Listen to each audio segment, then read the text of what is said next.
muna tayo sa kantin para makapagmerienda. Okay? Oo. Alam ninyo, ako'y galak na galak at kayo'y nadalaw eh. Abay, isipin naman nyo, halos 5 taon tayong hindi nakita-kita eh. Pwede naman ba hong hindi namin kayo dalawin? Kahit naman paano may pinagsamahan tayo eh. Ayaw nga naman. Oy, kumusta na? Ikaw baga, Georgia, ay may asawa na? Ha? Wala pa ho. Itong si Cynthia meron na. Dalawa na nga ho anak ko, Ma'am Basilio eh. Ma'am Basilio, bakit ho? Nakahigop ako ng langaw eh.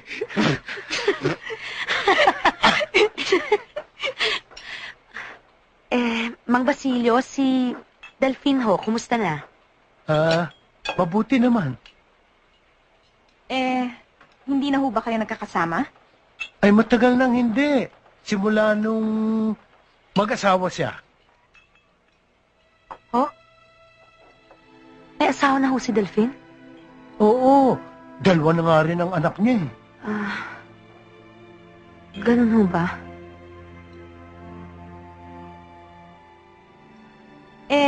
Mang Basilio, ano naman ho ang address niya para mabisita namin at makumusta? Ay naku, ay simula nung lumipat siya ng tirahan, hindi niya naibigay sa akin yung address. Hindi ko alam.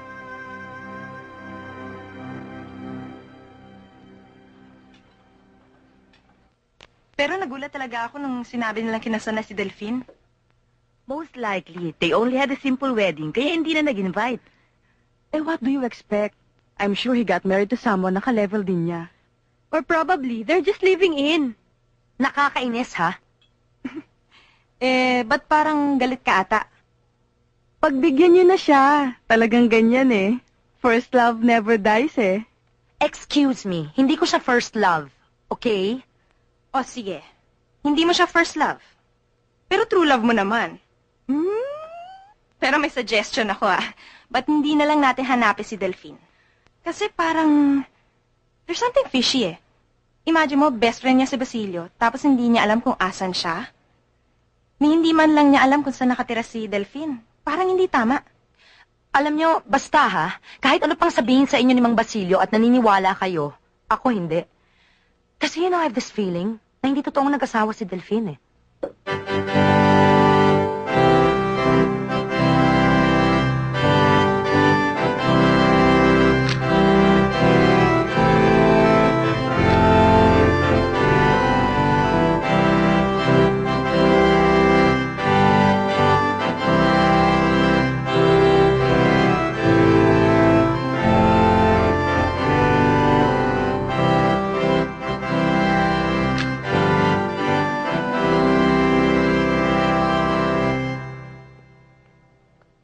At sa inyo mga kapatid na natitipon ngayon, kung mayroon mang isa sa inyo na tumututol sa pag-iisang dibdib ni na Delphine at Virginia, binibigyan kayo ng pagkakataon na magsalita at magpahayag ng inyong hindi pagsang-ayon. Mayroon bang tumututol? Ako tumututol ako! Itigil ang kasalan nito! Ako lang ang may karapatan sa lalaking yan! Kaya tumututol ako! Tumututol siya! Delphine? Sino yung babae niyan? Siya si Georgia. Siya ang Akong kasintahan ni Delphine at nangako siya sa akin na pakakasalan niya ako. Pagkakasalan siya. Georgia, huminahon ka. Isa ka pa! Kapal mo! Ikaw pa naman ang matalik na kaibigan ko pagkatapos dito ka pa magiging abay! Balimbing! Balo-balintong! Georgia, maaari ba pag-usapan natin ito sa magandang paraan? Anong magandang paraan? Ha? Wait!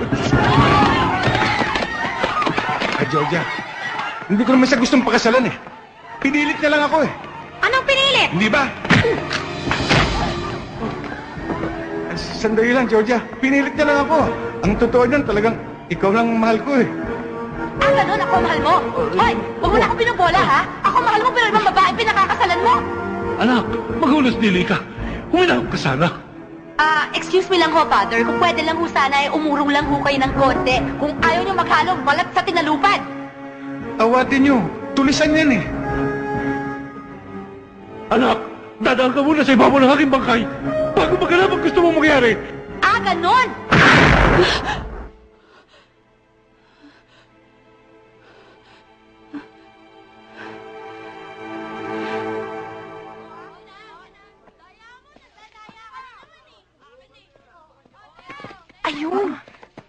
Doon ang galing eh. Baka dito nakatira. Baka nandyan si Delphine. Kinakabahan ako, Cynthia. Kasi naman ikaw, ba't hindi mo pa tinawag si Mang Basilio eh? Kasi nga kinakabahan ako eh. Buti pa, magtanong man lang tayo para makauwi na. Oo nga, ang init-init eh. Ito. Ale, pwede ho bang magtanong? Sige ho. Dito ho ba nakatira si Delphine? Walang Delphine dyan.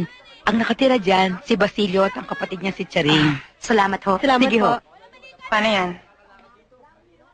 Alam mo, tingin ko sundan na nga lang natin si Mang Basilio. Baka kay Delphine papunta yun eh. Halika na. Tara.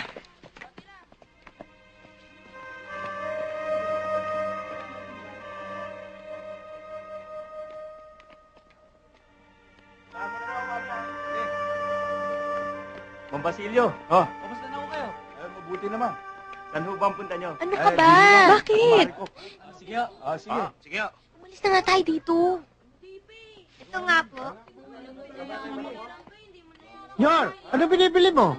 Ito po. O sige, kunin mo na. Alis na tayo. O, sakay sa likod. Yeah! Yeah! Yeah!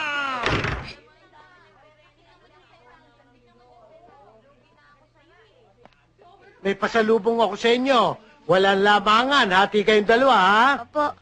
Chong, hopya nga po na naman. Hindi, ha? Hopian Japan yan. Sige po. O, sige. Tess! Oh, paring Basilio, nandiyan ka na pala.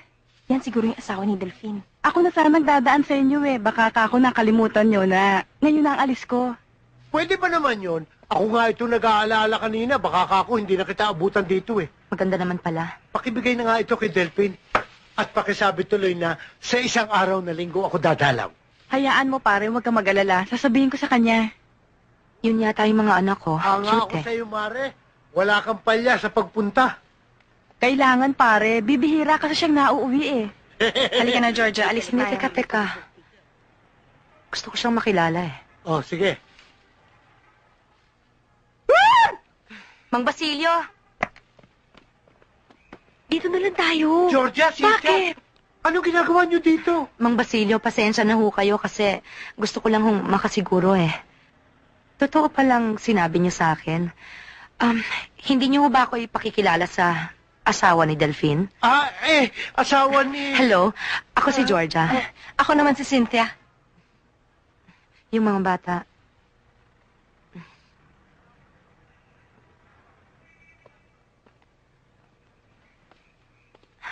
Anong pangalan mo? Delphine po. Junior? Opo. Cynthia, junior ni Delphine. Kamukha niya, no? Hindi. Mas kamukha niya tong bunso. Hindi, mas kamukha niya ito. Oh. Georgia, Cynthia, kasalanan ko ang lahat ng ito eh. Pero pareho kayong mali. Si Kumare, hindi asawa ni Delphine. At hindi rin mga anak ni Delphine yan. Ang asawa ni Kumare, kaibigan din namin. Kaya lang nasa malayo ang trabaho. Ma'am, sasabihin ko na po ang totoo tungkol kay Delphine. Ang Basilio. Panibagong kasinungalingan na naman yan? Hindi ho. Ano ho ba talaga?